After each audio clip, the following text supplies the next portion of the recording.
everyone, welcome back to our study on 2 Peter and Jude. We are in the epistle of Jude, Against Heresies, and we are still within the first larger pericope, description and condemnation of the false teachers, that covers Jude verses 5 through 16. And if you look at the outline of that pericope, we are going to end this pericope covering over verses 14 through 16. So this is part 19 of our overall study, covering Jude 14 through 16, capsulation of Jude's description of false teachers with Enoch's prophecy. All right, so if you want to pause the video and read those couple verses to familiarize yourself with them, go ahead and do that. Yeah. All right, so who is Enoch exactly? Enoch, the seventh from Adam, it reads. Seventh from Adam includes first Adam, then Seth, Enosh, then Kenan, and then Mahalalel, and then Jared, and then Enoch himself. Enoch is barely mentioned in Scripture, and in fact, those references in the Bible are the only ones that this Enoch shows up. Popularity may be from his mysterious departure from the earth, as found in Genesis 5, verse 24. And like Elijah in 2 Kings 2, 1 through 13, who had a much larger portion of literature dedicated to his actions for God as his prophet. So Elijah, he had one of those miraculous encounters with God that he left this world without perishing, and God took him in that fiery chariot. But as for Enoch, it's much more of a big mystery, and that might be the reason why it's so intriguing. I don't know why. It is, but it is. Enoch's writings have not been included in our canon because there are so many different language translations, even partial, that do not match up well enough.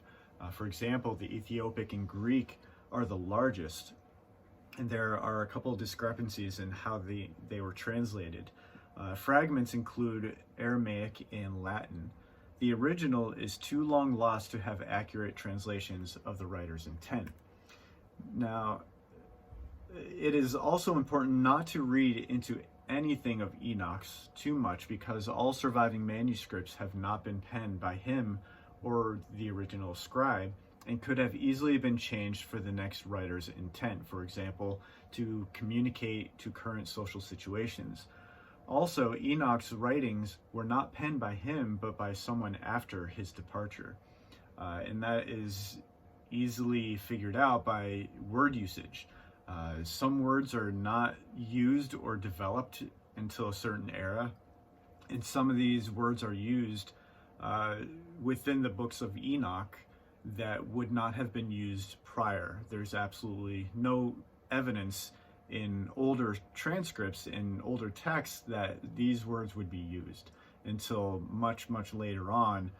Hey, this is a word that's only used in this era, in this society. So that automatically just puts it on the chopping block. Like it's not for our canon. None of Enoch's writings are a part of any religion's canon. It's just to throw that out there. It's not just the Christians. It's all religions. All right. Now, graphy is a writing, or commonly understood as scripture in the New Testament. That word is not used here. And if you refer to 2 Peter 1:20 and 3:16, there's a little bit more information on that. Jude was almost rejected to be in our canon from use of Enoch. All right, so right there, along with the assumption of Moses, it really puts Jude under question. But if we're not looking at the legitimacy of Enoch or the assumption of Moses, what we are looking at is, how is Jude using this as an example? All right, we need to stick to only what Jude's intent was in using these words. Jude must use his own paraphrasing Greek in support of his point, most likely from 1 Enoch 1 verse 9. Take note that he is not utilizing text for factual arguments, but rather for illustrative support to his purpose. For example, a sermon illustration. I've already gone through that when we talked about the assumption of Moses. Enoch is also attributed to the Hall of Faith in Hebrews chapter 11, verse 5. So Enoch, yeah, he's one of the titans of faith that is found in the faith chapter in Hebrews. All right, so that is who Enoch is. There's not much there, but we know he's a faithful person. So what exactly is this prophecy that he supposedly had that Jude uses? Now, the verse reads, "See, the Lord is coming with thousands upon thousands of his holy ones to judge everyone and to convict all of them of all the ungodly acts they have committed in their ungodliness and of all the defiant words ungodly sinners have spoken against him." All right, so the word ungodly is used 4 times in this phrase and is defined as impiety, dishonesty, and wickedness, and only used 6 times in the New Testament, 2 of which are here in Jude, verse 15 and 18. Now, did Enoch speak of his own generation or in general, or literally those in his future, like, for example, these men in Jude's day? I don't really think it matters. I think, wickedness has been around for a long time. And speaking of any wickedness from any persons is, it could be them, it could be anyone. All right. Jude's point is clear, though. The amount of ungodliness will be judged. And the way that Jude uses these words from Enoch, he makes it a point to say, like, it's a lot. It's rampant. Okay. Brings us to Jude's capsulation on the false teachers, which is verse 16. And I'm going to read these portions as we go through of that verse. All right. These men are grumblers and fault finders. The grumblers, individuals who grumbles or murmurs. It's kind of like, what'd you say? I didn't say nothing. It's those kind of murmurs, like, or even saying, like, to somebody else, this and that. These are the kind of grumbling that these false teachers are doing. Like, they think that they're correct, and when we're the ones correct. All right, and they're also fault finders, complainers, individuals who blame fate as if nothing can ever be their fault, or being consistently discontented with their lot. All right, we can find anything to complain about. Just take 5 seconds on Facebook and you'll see it. Okay, just look at the news on the internet or watch the news on TV. You will find something to complain about. You will find the slightest little itty bitty fault in anything and just run with it. It is so easy. Very, very easy. What is difficult is to ignore that and look at the purpose for thriving lives in this world. That is the tough part. Instead of complaining, what are we going to do about it? Complaining means like, it's always somebody else's fault. Well, what is your role in what you find on Facebook, on the internet, in the news, whatever it is? All right. So these false teachers, they're doing that very thing. Any little fault that they can find, they're going to complain about it. For better imagery, take, for example, the Exodus from Egypt. The people grumbled, they complained and blamed God and Moses for everything, even after God blessed them with their needs being fulfilled. What better example of a fault finder is there and a grumbler?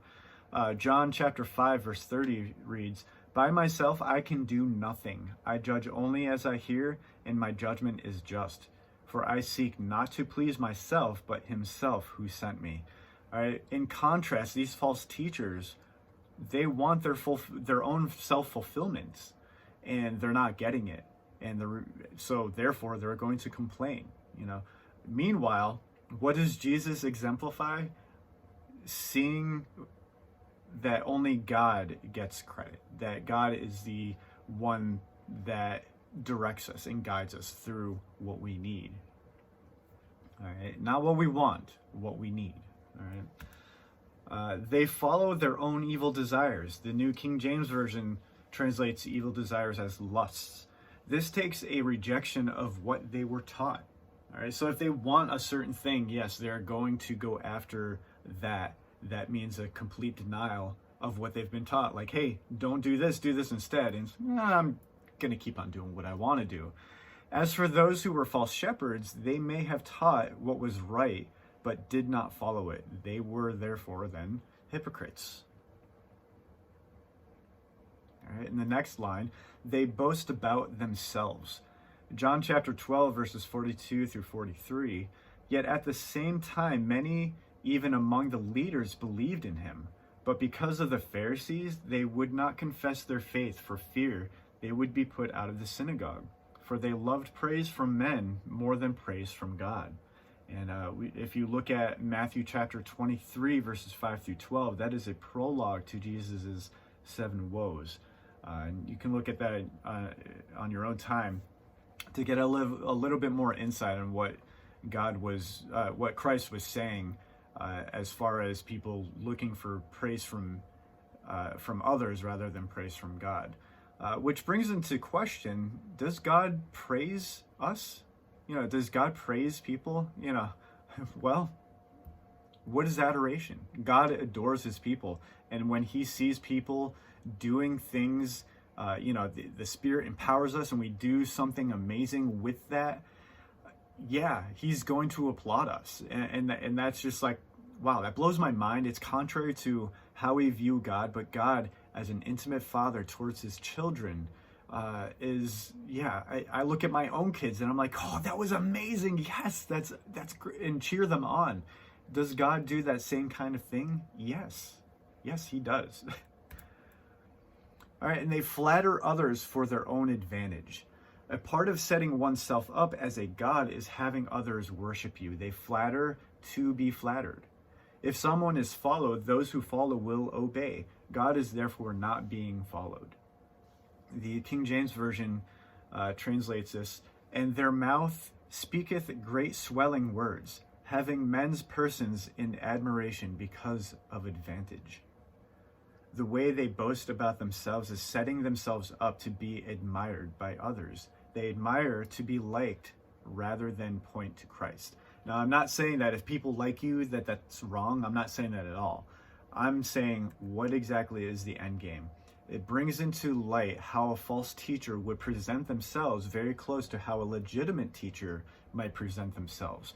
There are subtle differences between compliments and flattering, okay? We can compliment other people and end up flattering them, but our end game, what is the purpose in doing that? Hopefully to encourage, to lift somebody up, whatever it might be, okay? The next bullet point, there are stark differences between encouraging and flattering.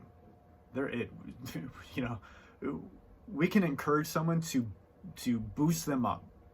We can also use those same words to flatter another person. The question is, what is the end game?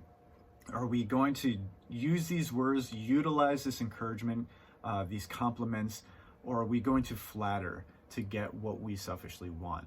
All right, and that is exactly how we can identify a false teacher. Are they going to flatter for their own popularity, their own prestige, their own admiration? Are they going to try to take credit from whatever they're speaking about?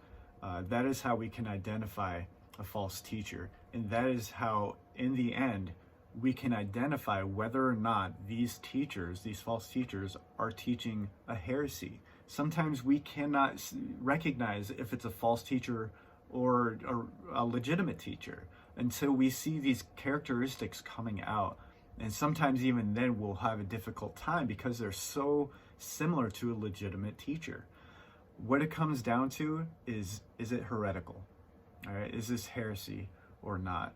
And as believers, we need to be on our toes about that. As Jude says, there's contention, and we need to be in that fray and identify these things and call them out for what they truly are. And obviously, it needs to be in a very loving way. How we go about these things is, it's like walking on very thin ice at times, and we can make a lot more enemies doing this correction than we can actually saving others from their own destruction. All right, so lovingly, prayerfully doing this all the while. And that brings us to the questions for discussion. In what way does Jude's use of Enoch's prophecy present textual difficulty in interpretation? What does the false teacher's grumbling and complaining say about the validity of their teachings? In the false teacher's boasting, what is their agenda? How would you be flattered by false teachers? Would being aware of this cause you to avoid such a false teacher? In contrast, how does the believer conduct themselves in encouraging others and accepting encouragement? All right, and that concludes our lesson, and God bless. We'll see you out there.